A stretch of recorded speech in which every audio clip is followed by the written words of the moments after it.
we manufacture our own stress when you think about it, because is the world really that stressful, or is it just that we've been maybe made to believe that it has to be that way?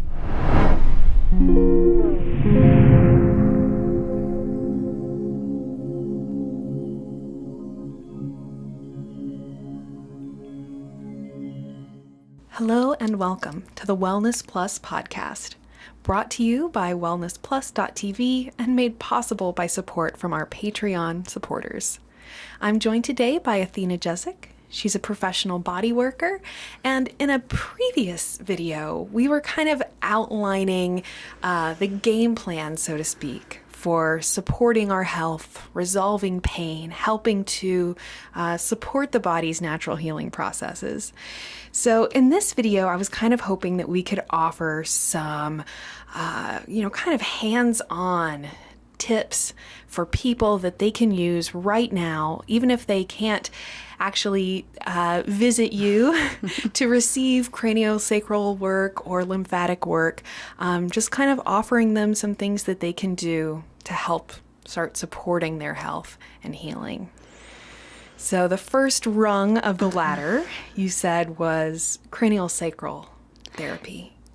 Mm-hmm. Yeah, in my opinion, that's what I do feel is important. And, well, that's a system that kind of does take another person to help you with that. Right. But the reason that I say that craniosacral is important is because it takes us down to a deep state of relaxation where we have our physiology actually coming out of the fight or flight, which I would say probably 99% of us is always in stress with the stress hormones on, and particularly if people are easily triggered. So, for that, it might be wise to look for a cranial therapist in your area. There is a directory done by zip codes at upledger.com. So people can find somebody in their area. They can look for somebody that's been in practice a while, call and ask some questions, but just go there with the intent of just rebooting yourself. So that's a little bit of an action that they can't really do themselves. But once they do that, then they can start to be a little more mindful about what's triggering them. And, I think the first step would be, even before cranial, is just try to identify the irritants in the life, or what if you eat something, how does that make you feel? What aggravates you? What gets you going? All of that kind of irritant emotional stuff that really holds us back. Yeah. It really does. It prevents us from moving towards the excellence that humanity really should be moving towards. And it puts us into a state of more victim, more fear. It just is a downward spiral. Right. So that would be the first thing I would say that people need to do, is just forgive themselves a little more. Don't take things so seriously, and stop judging people. I just kind of, when I have a bad thought and I want to judge somebody, I always check to make sure that they couldn't come back and say, well, you do, this or that, because I don't want to be a hypocrite. But that, then we're getting into a whole nother topic of thinking for ourselves and objective thinking and all that. But if we can start with ourselves, just being mindful of that, that's a beginning to change a lot of energy around us, the energetics of our being. Right. And I think any of us can, observe the way that we feel when we get into that mind state of, stress or upset, or we feel, definitely feeling negative feelings towards any person. I mean, it's just,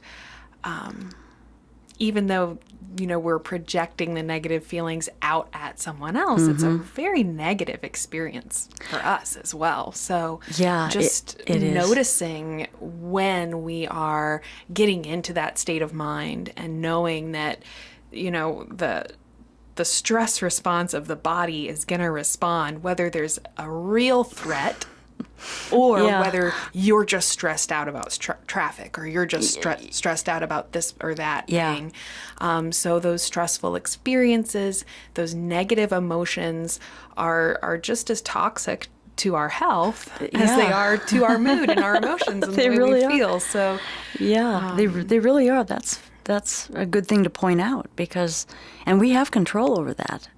It's not always easy, but that's part of the evolutionary process that I see taking place. We've got to learn how to be in control of that. I think a lot of the emotions that we experience are not really maybe native to humans, especially when they get real aggressive. I think that there might be something more going on with that. So we do have control over that. So if we start to notice that and we start to live in that space, we should definitely, consider the options of staying there or moving out. Because it is, we either grow or die. We either blossom or wither. We don't ever stay still. We don't stay static. So when people can start to see that with their life too, then they can start to pay a little more attention to those subtle emotions and how they build on themselves and how it makes our life be a little rougher. right. There is a point of magic in this too, where when we just can let life come to us and we just deal with it as it comes and not make up stories about it, things work out easier. We can see the path better. We can see the way. We can see and appreciate people that are there to just kind of be there at the right time, And that's another thing we can talk about it sometime, because it's really exciting. But that is the starting of where we got to start. We have to start to be critical of ourselves, but not in a way that's hating ourselves or be feeling guilty or anything like that. We just have to be critical. Am I somebody that's being judgmental? And if I am, who am I really judging? Well, probably ourselves. And I think that there's, just that whole element of our emotional health, our stress levels, our general attitude towards ourselves and the people around us, that I can't remember the exact quote or whatever, but there's a lot of things in this world we can't help, but the one thing that we can do is try to take some more control over how we react to things. Absolutely. And whether we're letting it spiral us into that kind of snowball of stress and anger, or whether we are able to take a deep breath. That's how it is for me. I'm going to take a deep breath and I'm going to let this stressful situation or this stressful person just float by and not affect me. Yeah. And not propel me into that state of anger and stress. And because we live in a stressful world, and it does take a little bit of, responsibility for us to, start having more control over how we react to things, and just noticing the things that stress us out and trying to either face those stressful triggers with something like deep breathing, or for me, it's just walking outside, getting some fresh air, start to try and get out of that stress rut, so to speak. Yeah. And actually, if you think about it, we kind of make up the stress. Because if we're in a state where we can just let things, like there's a slow guy in front of me, instead of like, get me all upset by that, just look for a way to go around him and not think about it. Just, there's an obstacle here in the road. I just need to go around it, instead of personalizing it and throwing that out on him like, oh, you idiot, why don't you just go the speed or whatever, that goes on in my mind. We manufacture our own stress when you think about it, because is the world really that stressful, or is it just that we've been maybe made to believe that it has to be that way? And so maybe that's a good way to keep a little more control on the situation. Others can try to do that, but you're so right in saying that we have to take that on ourselves. We can't shove that off on, blame anybody for that. So just in this one kind of piece of noticing the things that stress us out, doing our best to try and let go of negative emotions that are going to perpetuate that stress response, to help us get into that state of deeper relaxation. The parasympathetic nervous system that helps our body heal and repair. When the body is under stress, I think it's important for people to realize that not only is stress kind of a gnarly thing to deal with, it's a bit unpleasant, it's actually negatively impacting your health. Absolutely. Your immune system, your digestion, your body's ability to function, much less getting into, we talked about the association of liver and migraines. It's just as an example of how, function within the body can kind of branch out into all of these different symptoms that we don't always necessarily equate with one another. So just getting out of that stressful state all the time is going to have this kind of positive domino effect. Yeah, and that's more, emotional and mental stress that we put on ourselves, because when the body's really stressed, that's from things like injury or surgery. That's when the body really does have stress, when it's stressed that way, because the function has been interrupted. But a lot of this, in my mind, is really taking hold over the exterior, outside, input that we take in all the time, and then we kind of choose to be stressed about this or that because there's a narrative behind it, or we just have to get back, or we're not in control of our own stuff right there. Right. So we're influenced by all these other things. And that's, I think, part of moving the paradigm forward and moving the evolution process forward and becoming a more, just a more mature people, because we're not just being triggered by every little thing and then acting it out. Right. You kind of think about a kid or something that has, temper tantrums and stuff like that. And like, we don't want to still be having temper tantrums as adults, right? Yeah, which is beginning to get more of a challenge. Right. So let's go back to our ladder of optimal health, so to speak. So I definitely think that this stress piece, emotional and mental stress, is a huge one, maybe even like the pre-rung, so to speak. Yeah, it really. And then getting into cranial sacral. So clearly working with a cranial sacral therapist is probably the ideal. But are there things that people can do to help support their own alignment of the cranial sacral system? Well, the cranial sacral system, basically, I don't think that it can be done by yourself. There might be something out there that can be, but I really don't. And the reason is because it takes that resistance to align it, and it does take the body to be in a pretty deep state of mind. Now, there's been times when I felt maybe something going on with maybe something in my jaw or something like that, so I'll do some mouth work on myself that's strictly structural kind of stuff, or I'll be stuffy and I'll pull my nose out, or do the nasal bone thing. Oh yeah, so like right between the eyes. Yeah, right go as deep as you can into the eyes without making your eyesight blurry, and then it's a little arc upward and forward, and that'll open up the cranial bones. That's really nice to do. It's funny because watching you do that now, I think, God, I do that every time I get a headache. Not because I knew any of that you just said, but as I saw you kind of taking right there, in between the eyes, just under the eyebrow, I think, man, I just do that instinctively when I have a headache. But you're saying that can actually help to bring some alignment? Yeah, well, the alignment would involve a little bit more, but what that would do would be just open up the space so that if you felt congested or kind of head pressure or things like that, it could alleviate some of that. Another one is like just the ear pull, but that people want to pull the ears, but you have to go deep into the where the ears are attached, and then you again, that's kind of an outward upward kind of a arc, Okay. kind of at an angle, and that spreads the temporal bone, so you get a little bit more space there.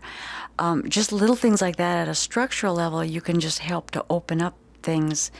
But as far as the general overall alignment by just doing the nose or just the ears isn't going to do much to really align the Right. sphenoبasilar junction or the sacrum, because that takes a little bit more, where it does take extra hands. Right. And I'm finding that when I can have, I'm working with one girl, training her, she's doing quite well, and we're going into multi-hands work, and I find the multi-hands work amplifies the work so much. Wow. It's really amazing. So there is a part that people just need to allow other people's talents to, to help them. We just have to work with each other's stuff. Right, And that's right. part of, working together as a whole, like what you're doing is giving me opportunity here, which is important. And I can't do it without you. I suppose I could, but Right. but you know what I mean. It's so the cranial sacral part of this whole thing is something that you need another person really to help you with. So I urge people to check and search for somebody in their area Yeah. that has skills in craniosacral therapy. And then in the meantime, though, you can get a little bit more into the gross anatomy and start to pay attention to how your body is structurally aligning. Sitting at a computer a long time, we tend to get the computer neck, and that's a hard one to get back, because then you start feeling like your head is going backwards when you start working with it. And shoulders relaxing and just noticing the stress areas in the body, because there's a lot of unconscious stress in the body as well. Right.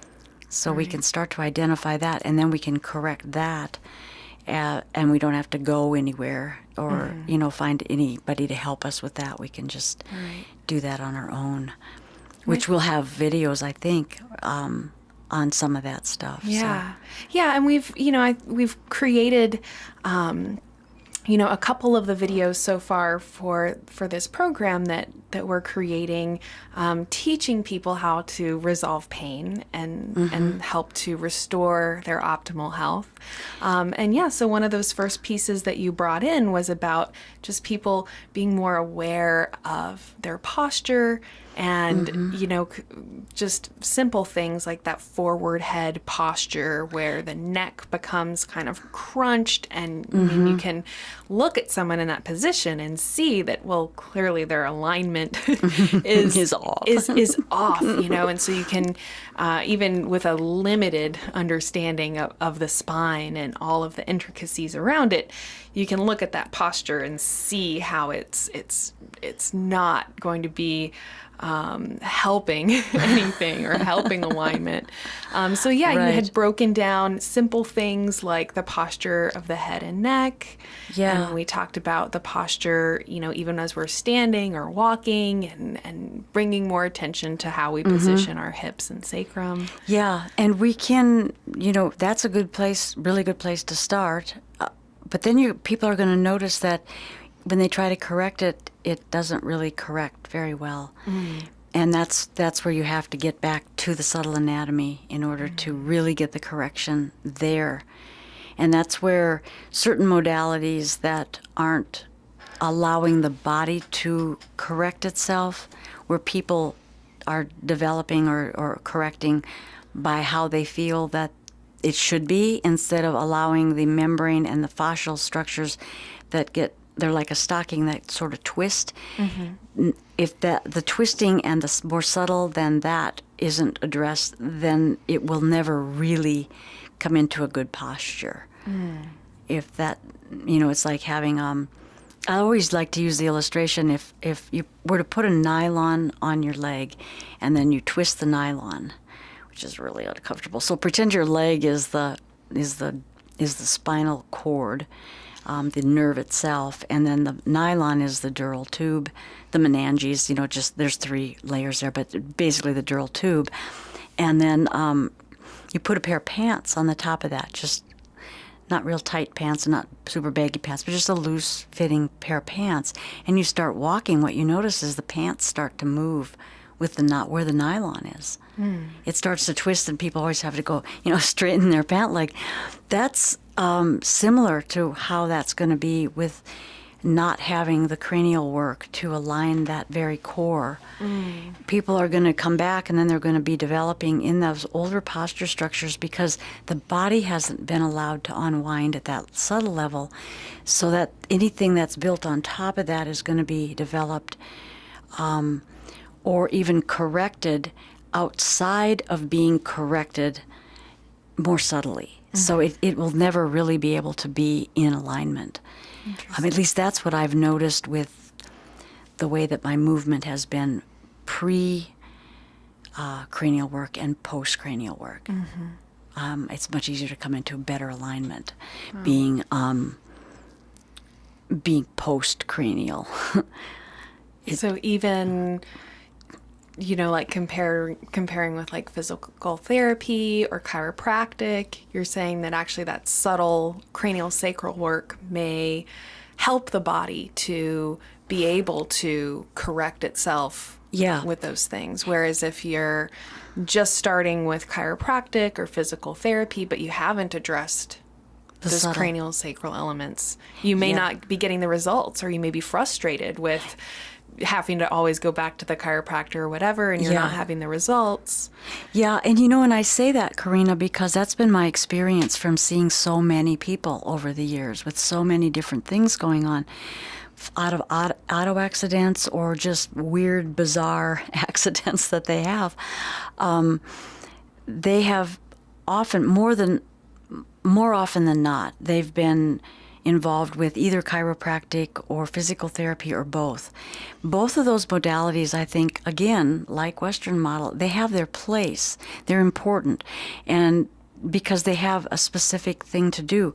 But they need to couple it with having people at least have 2 sessions of cranial sacral therapy.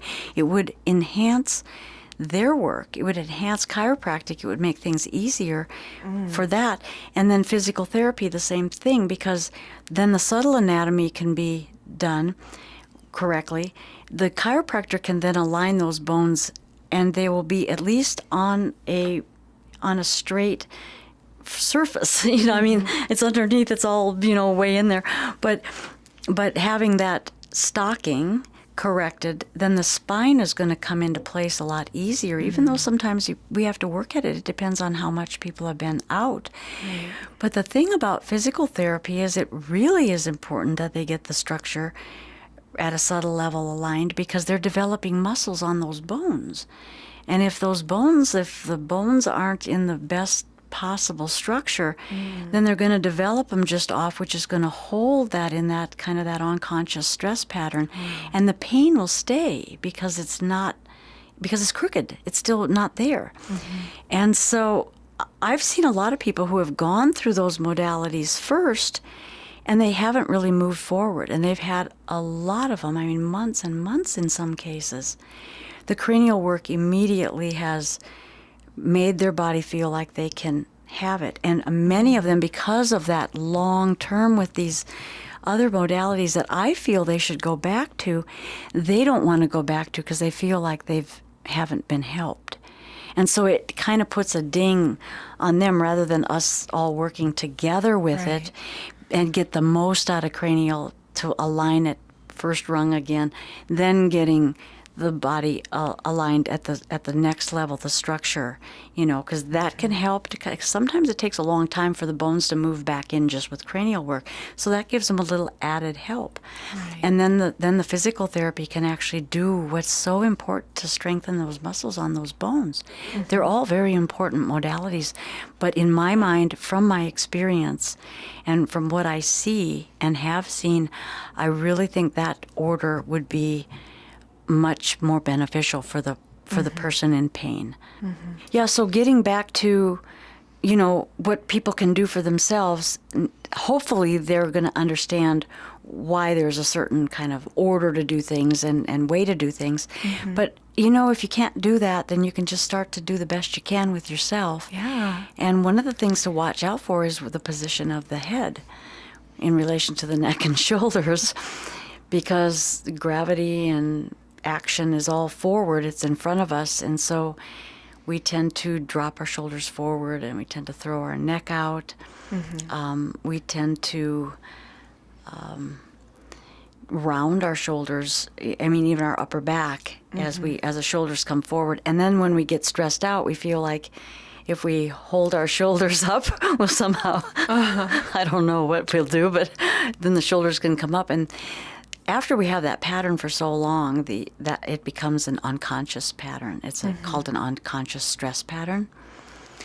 The other way that you can notice is if you're able to lay really still and just have somebody, maybe a friend, go by and just lift your arm and see how well you can keep your arm totally relaxed and let them do the lifting.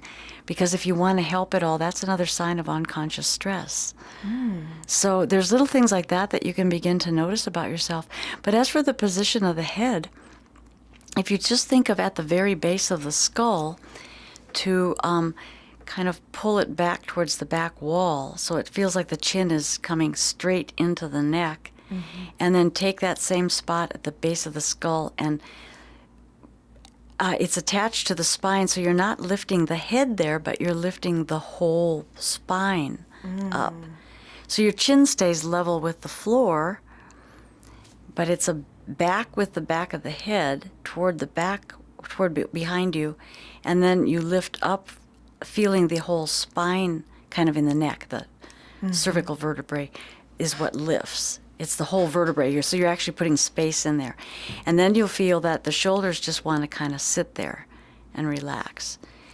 Wow. And they'll come into, if you can let them go, like not help lift the arm, if you can let that go and not feel like you have to guide it anyway, just let it find its alignment. The shoulders will find an alignment.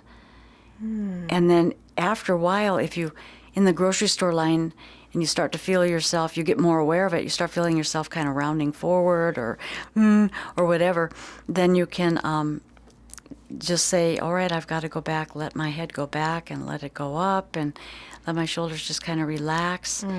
Then that will become the pattern that is the muscle memory pattern instead of the stress memory pattern.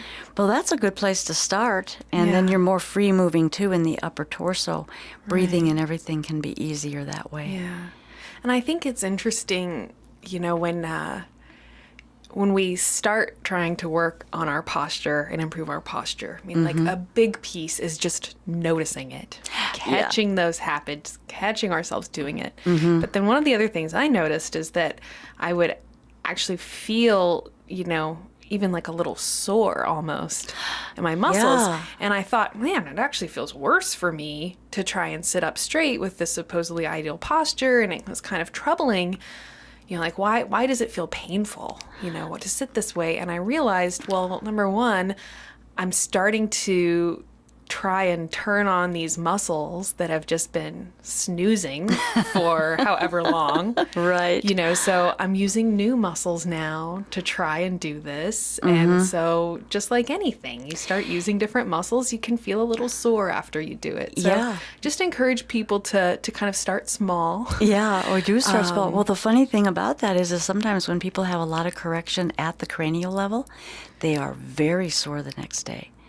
Some of them are really sore. And then they get freaked out because they think everything's going bad, and it's like, no, it's moving towards correction.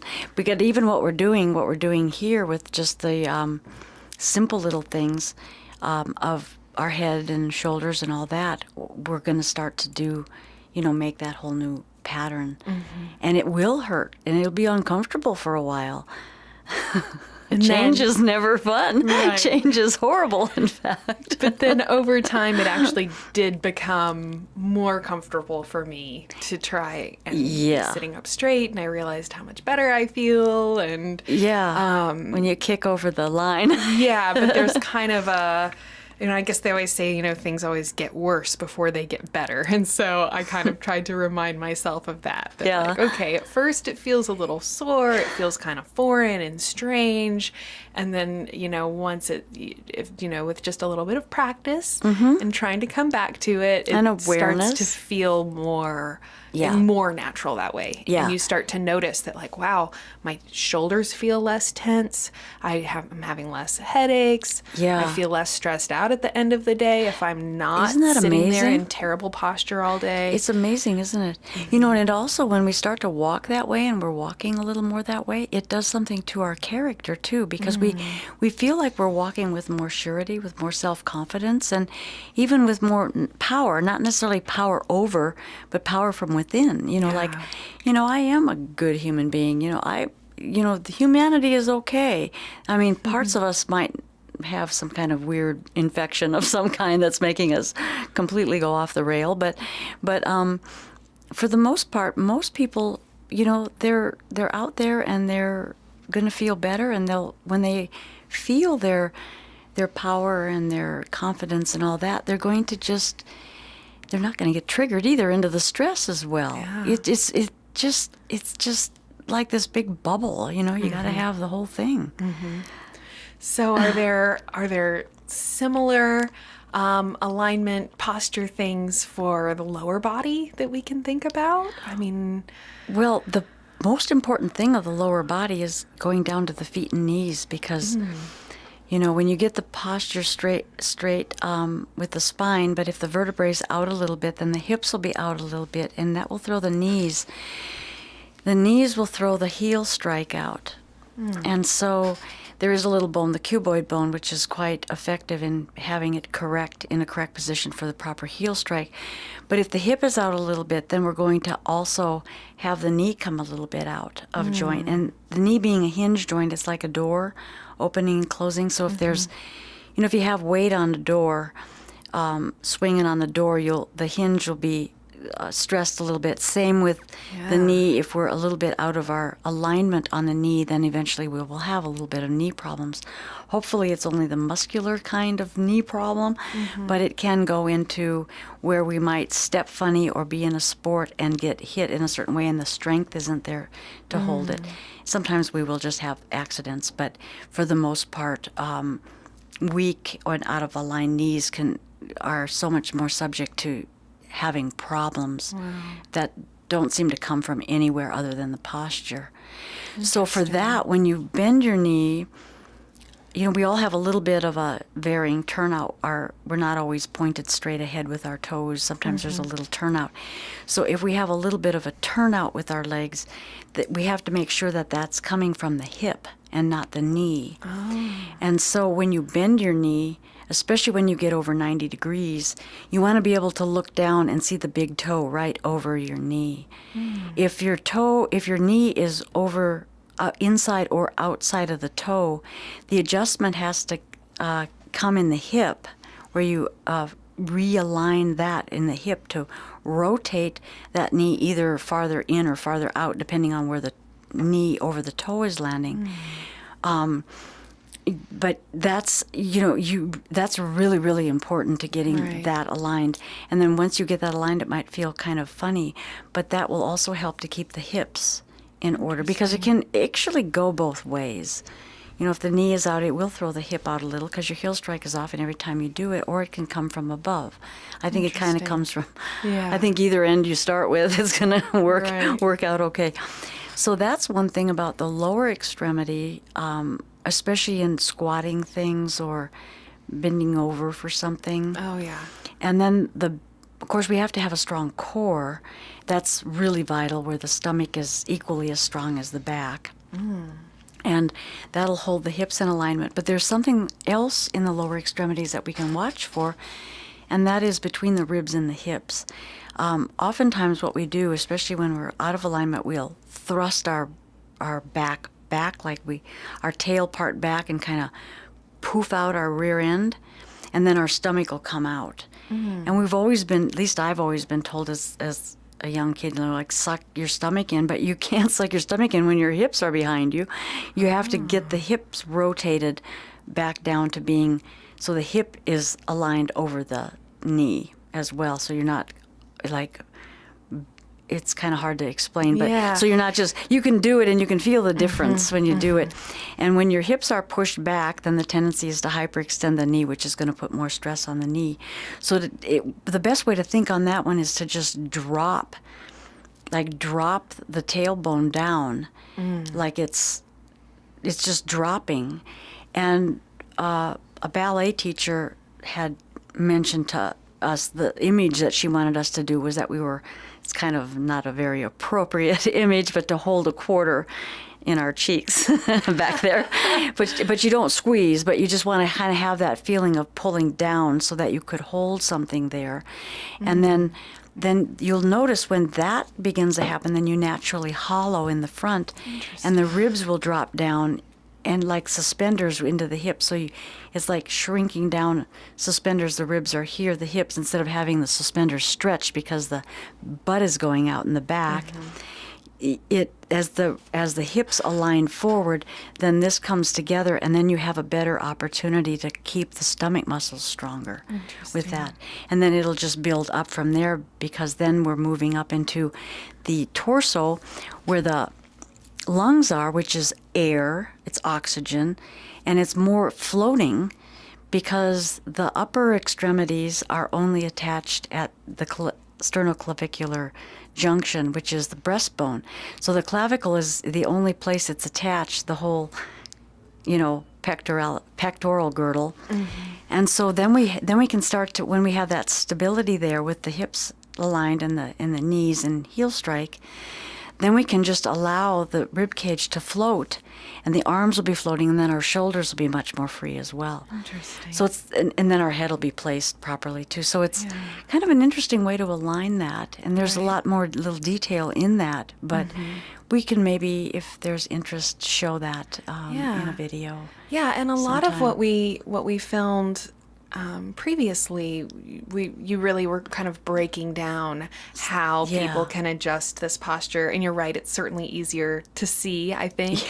But just the simple element that we should start noticing our posture. Exactly. Noticing our habits. I know for myself, because I'm so tall, throughout my life when I was younger, I would kind of always put my weight on one hip. So I would kind of, to make myself create the illusion that I wasn't so tall and awkward. And I would kind of do this thing, or I would just kind of like always be over to the side or whatever. And I started noticing, like, man, I was like really bad pain. And I just started trying to say, you know what, Karina, embrace your height. Don't be ashamed of your height. Don't slouch. Because I would just do all manner of weird contortion thing to try to make myself feel smaller.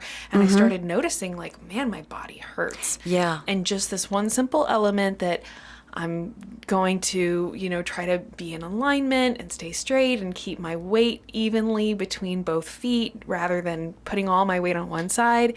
And I was definitely able to notice that I started feeling a lot better. And you're so right. The little piece about feeling more confident. Oh, it was almost it's amazing. like, which came first, the chicken or the egg? Like, I started walking taller, trying to stand up straight, trying to, be just more in alignment. And then suddenly I was feeling more confident. I was having more, like I felt like my social interactions were better. And so I kind of thought, well, that's kind of interesting. I wonder, like, which came first. But in the end, it, was just about me noticing my habits, noticing that I would just had this terrible posture and slouching and just trying to like bring my awareness to that. Right. And it was kind of amazing what kind of branched out from what felt like a pretty simple little thing to do.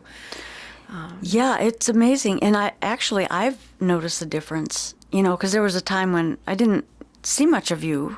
But from when we started till now, there's a big difference. I mean, even in you're calmer overall. It's like you have your stress levels aren't as high as they used to be. Well, that makes me feel better hearing that. Thank you. Yeah. Well, of course, I pick that up really fast in people. I can almost I can read their energy if I really look at it. But it's I just notice a difference. There's a different energy around you than when I first met you.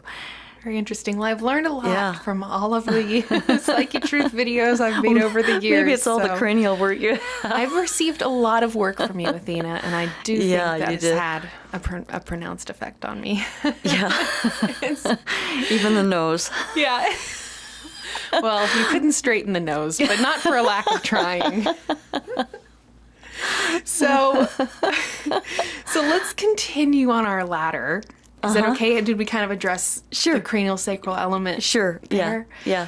So the next piece that you had talked about was the lymphatic system. Mm-hmm. And again, this is something where clearly receiving lymphatic work Yeah. is probably the ideal. Yeah. But what kind of things can people do to help support the lymphatic system? Yeah, for simple congestion, they can do that. There is that video out there somewhere where we open up the clavicular nodes and then we just do a little skin stretching up the neck. And then you can do a skin stretching at the major lymph places under the ear. And you can kind of do that along the face. You just want to make sure you're going in the proper direction. There's a triangle from, like if you draw from the between the eyes, a triangle down on the outside of the mouth, that little inside the triangle drains straight down through the chin and then along the jaw line to the node collection under the ears. And then the rest of the face just drains out to the side and kind of directed down to the major node collection collection points, and then you can take it down the neck, and that helps a lot with And honestly, every time I am feeling congested, I do do the little self-massage for congestion, and it is helps, it doesn't really it? helps. Yeah. It really does. It's incredible. it is amazing. And you can do that with like going under the axillary and just kind of pump, but it's kind of an upward inward kind of a pump in the armpits, just if you feel kind of congested there in the upper lungs, or you can even just kind of push on your rib cage on the upper chest and just push in and just kind of bring it upward, kind of up. That'll just kind of help to loosen anything in the lungs. Oh, there's things you could do like in the inguinals too, just going to the inguinal area and pumping would help. It just helps to get the flow going. But again, if you're really congested, it's good to get it manually worked, because that's the most important, to get it all going. And then once it gets going, then the little maintenance that we do, it really helps a lot, because the system's already moving. It's that vacuum, So then you just kind of pump it a little bit. Right. And I think that,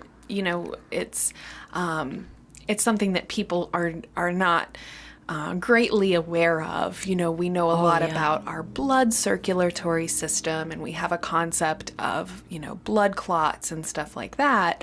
So for me, learning about the lymphatic therapy from you over the years was really eye-opening, because I started to realize that,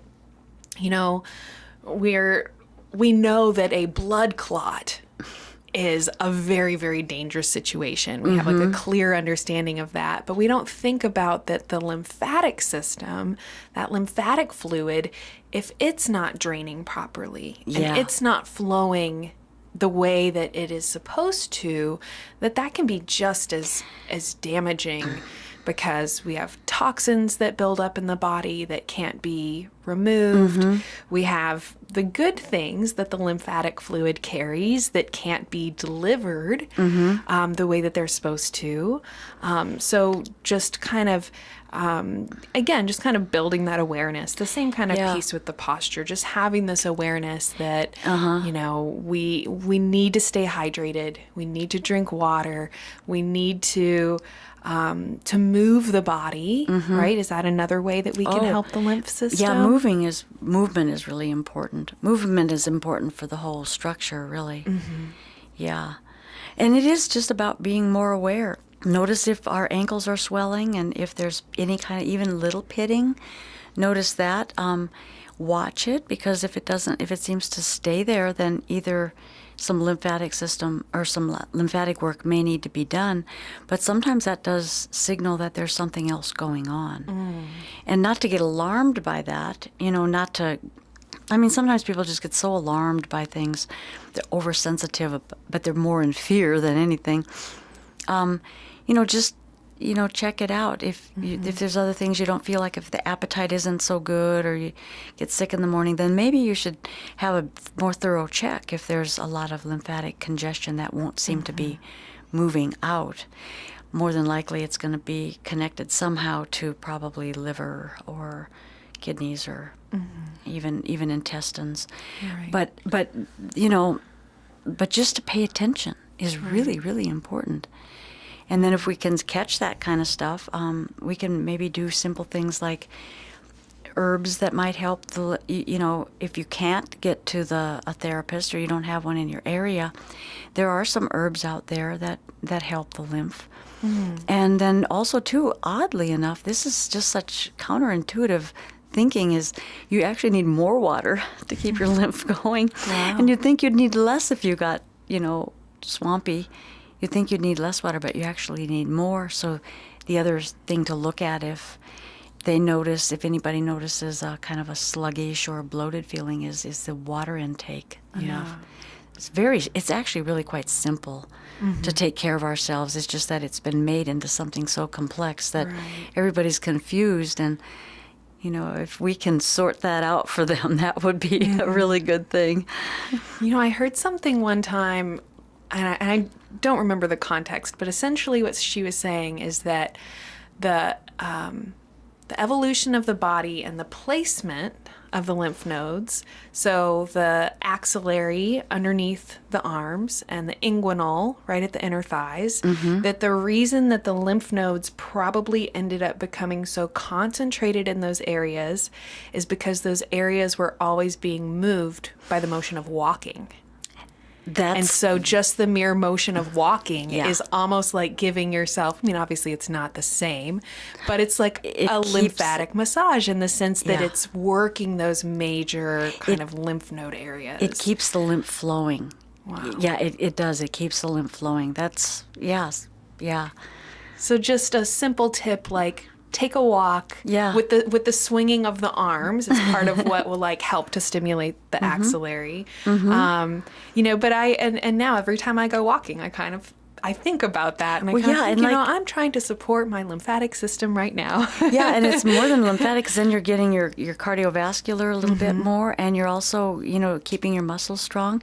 And then if you start to think about heel placement, where's your knees on that? Where's your hips? Where's your head? Where's your shoulders?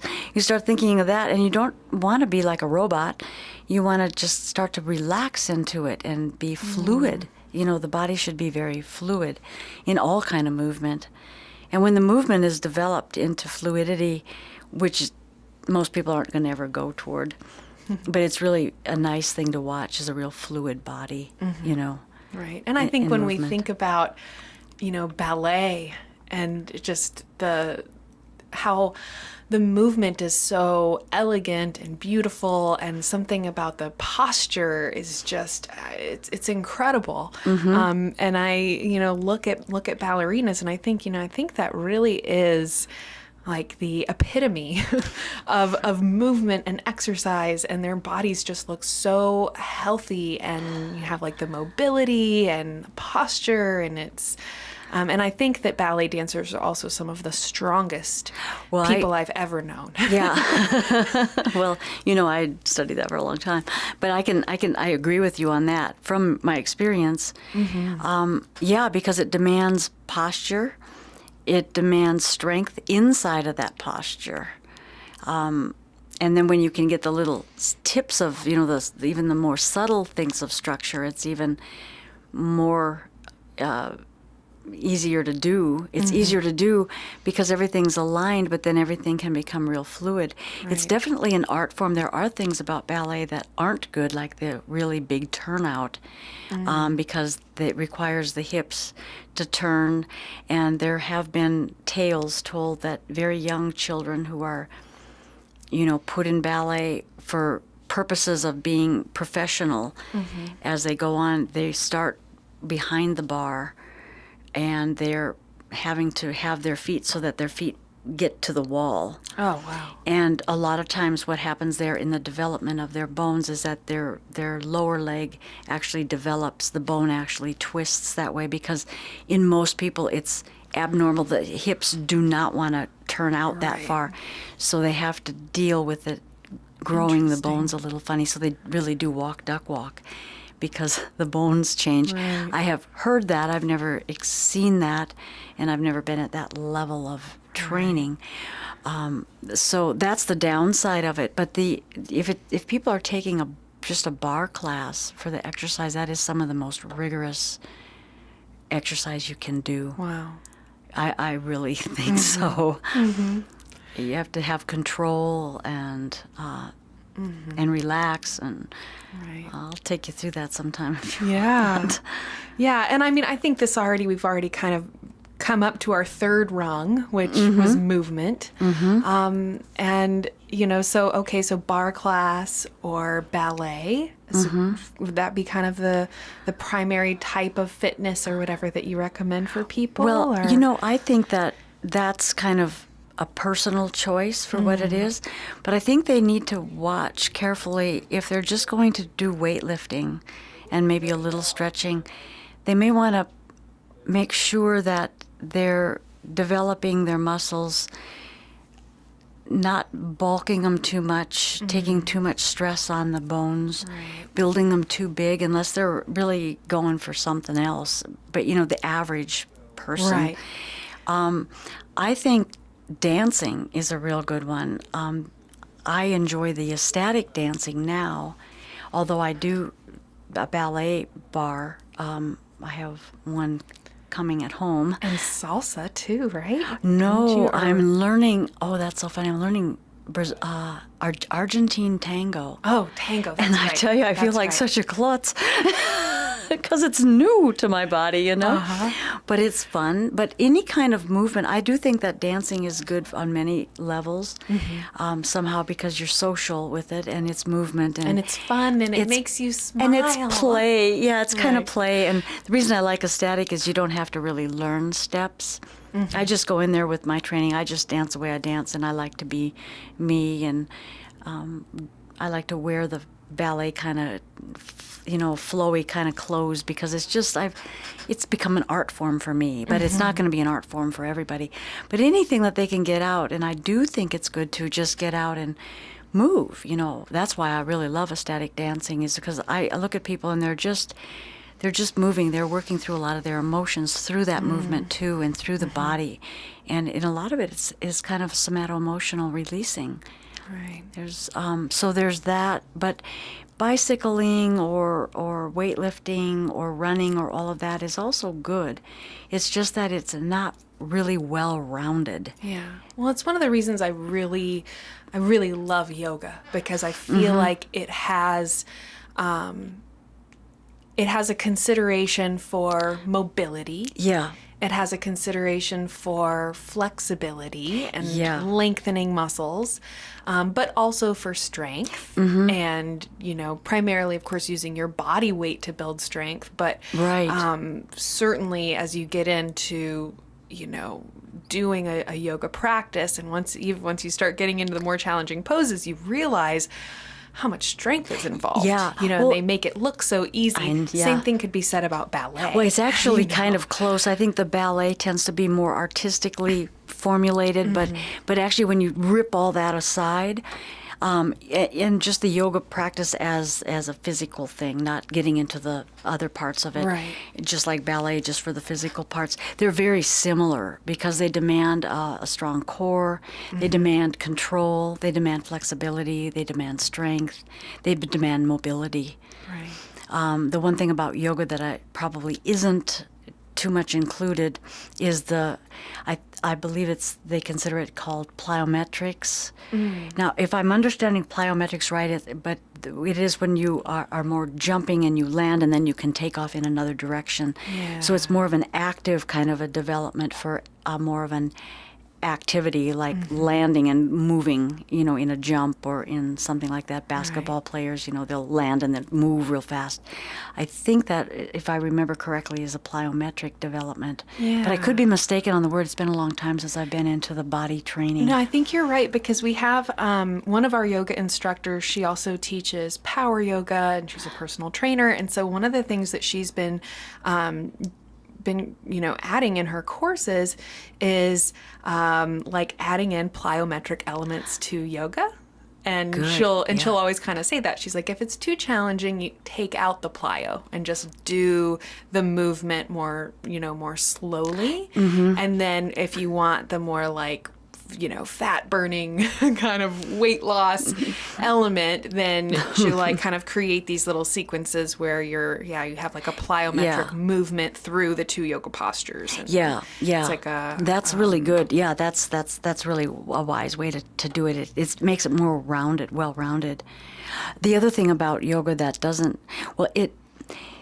dance is kind of the same way.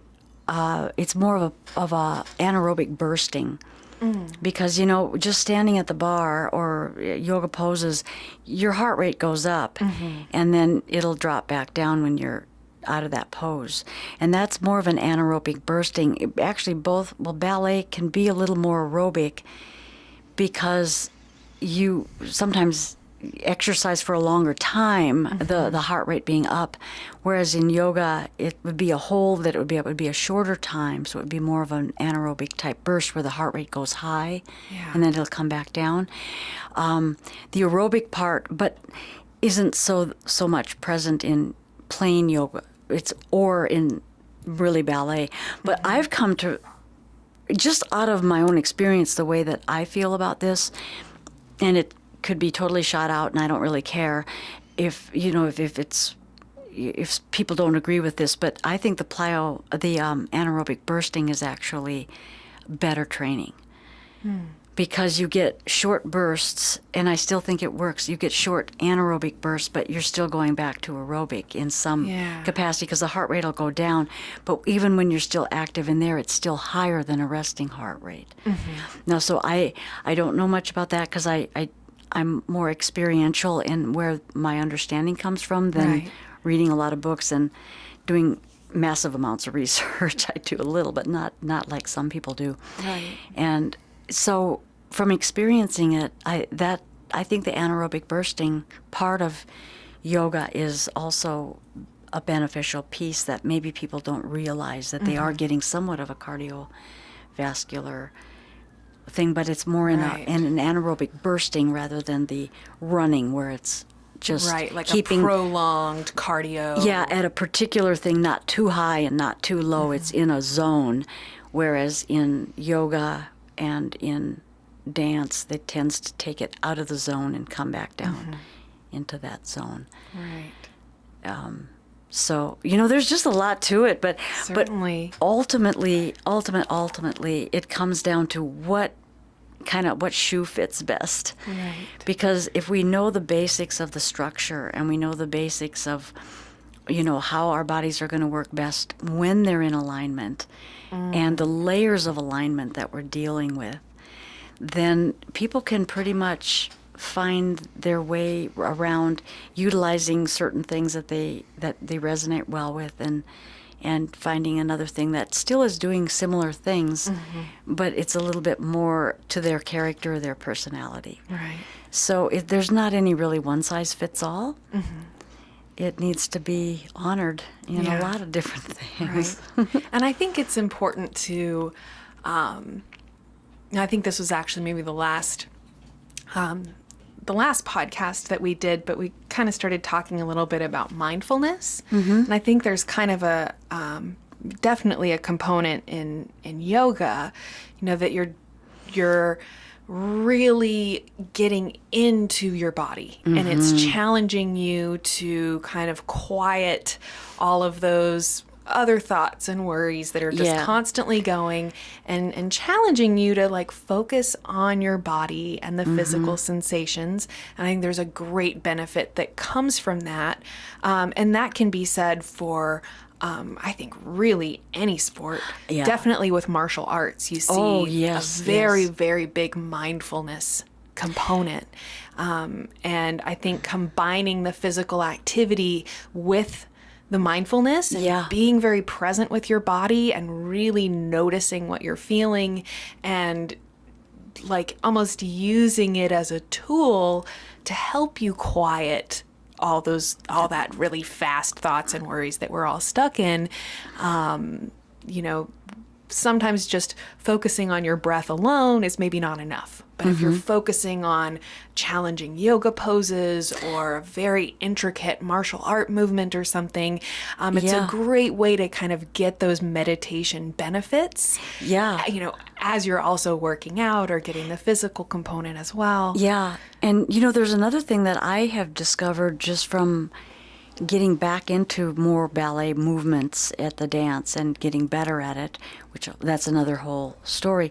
But I noticed one day that I realized, wow, my two brain hemispheres are actually working together in a really interesting way. And the way it was kind of translated to me from my body, sorry about touching the mic there, translated to me in just the way that the movement was when I had this inquiry about it, is it showed me that the left brain, which is the logic side, it likes to take care of the structure. So the left brain has gotten to a point, because I've worked so much on structure, that it knows how the structure has to be in order to make that initial move. In other words, from one to the other, from a spin to whatever.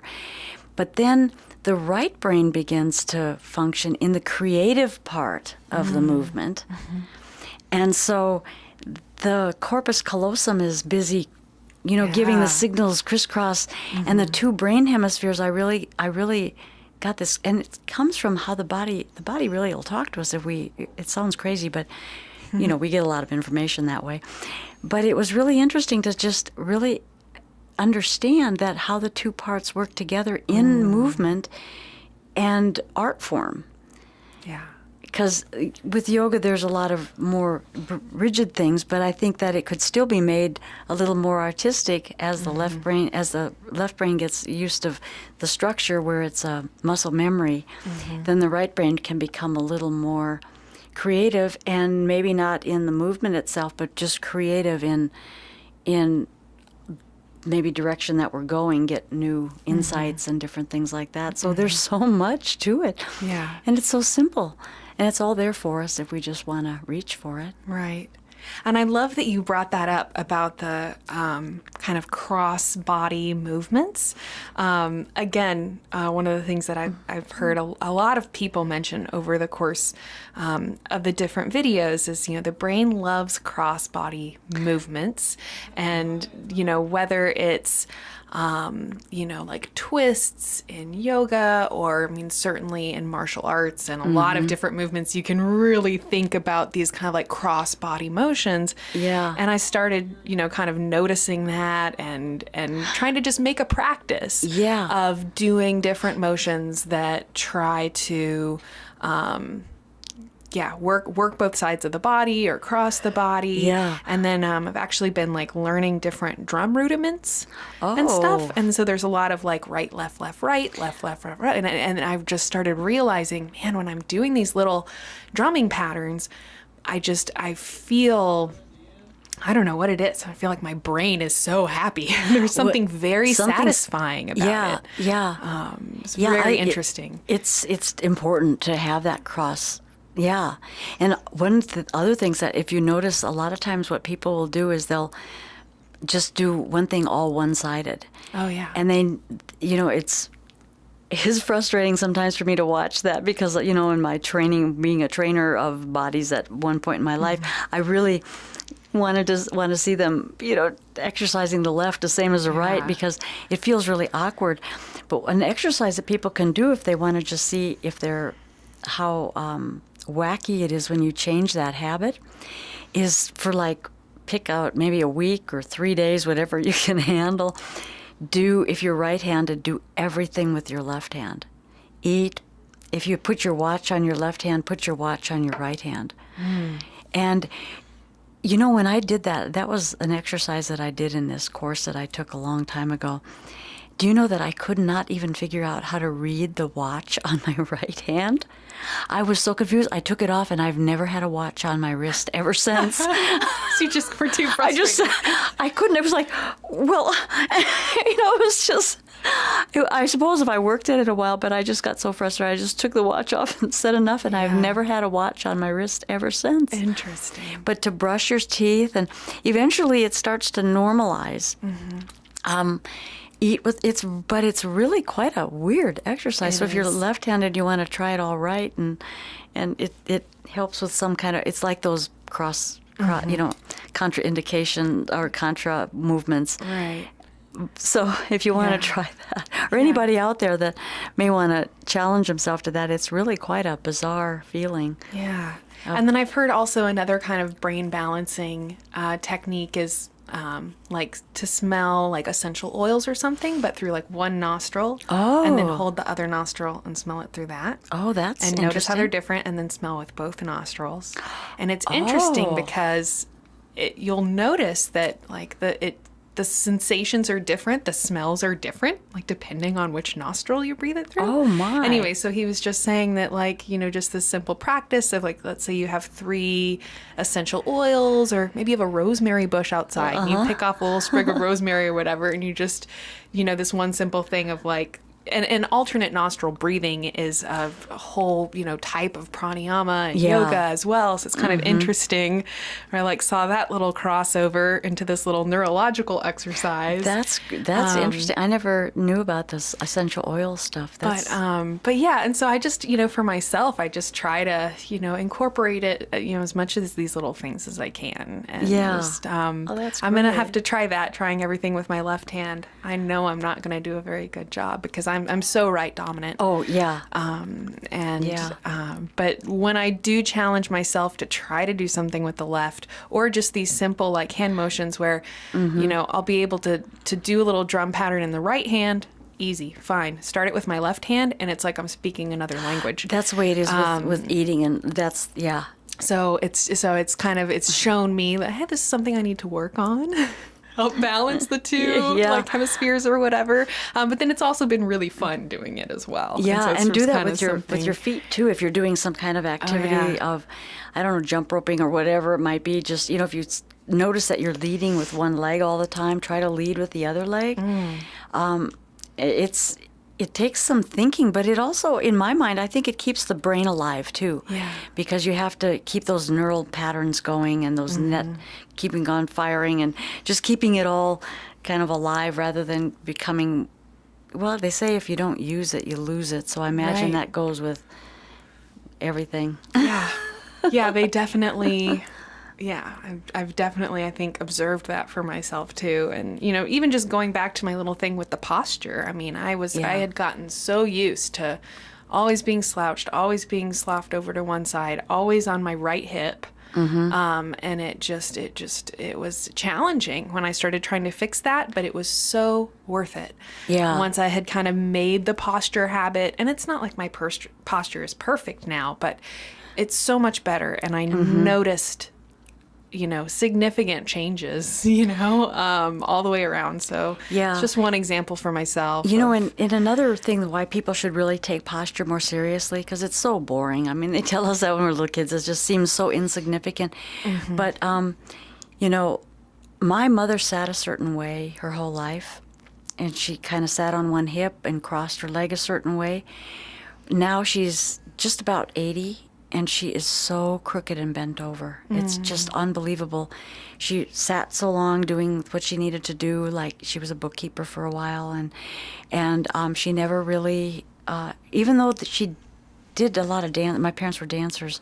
They did a lot of that, and her posture was pretty good. But then after they got out of the dancing, she went back to that old posture, and even in between the dancing, but she was moving, so it wasn't as bad. But she would always sit back in that crooked manner, and it was really shocking to see, because I tried to feel what was going on. She said, well, I have scoliosis, and I'm thinking, it's like a scoliosis that has been developed by this constant posture, because everything that I've looked at of pictures of her when she was younger, to have that kind of a bend in her spine, her shoulders were always very level. So if we do not take care of our posture as we're younger, and I would say try to get a hold of a lot of things health-wise at least in the 40s. 50s you can still kind of salvage some of it, but if you don't get it in the 60s, in the 50s it's really hard to get back. But posture, for one thing, should be taken seriously, because as you get older, a lot of that chronic pain is caused by that. And then when the bones begin to be that way more and more and more and more and more without moving a lot, they will start to fuse, and then you can't do anything about it. Yeah. So that's just another reason to do like you do and suffer through the changes and feeling awkward and all that. Because, it pays off in the end. We can be a lot more active in our older years. We can just enjoy things better because we've been maintaining our body at not only a structural level so that the function can follow, but also then we're paying attention to the functional stuff as well because we're just paying attention. Right. So, so have at it. Definitely. Well, Athena, I just want to thank you so much for sharing all of this with us today. I feel like we just barely scratched the surface of all of the stuff we wanted to get to, so I will definitely look forward to continuing our conversation. Well, thank you. Definitely. There's a lot to talk about, and I think there's a lot of people that are really ready to hear a different way of looking at the body and questioning the narrative that we've been told for so long about how we're supposed to do things, which is really surrendering our power to somebody else to tell us how to do things in many cases. So, learning and growing and all that is really what life is all about. Definitely.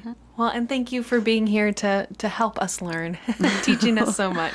Well, thank you. Definitely. And I want to thank all of you for listening today. Remember that you can find the video versions of these podcasts on wellnessplus.tv.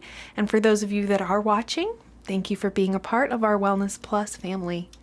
I hope that you have a wonderful rest of your day, and we look forward to seeing you again soon.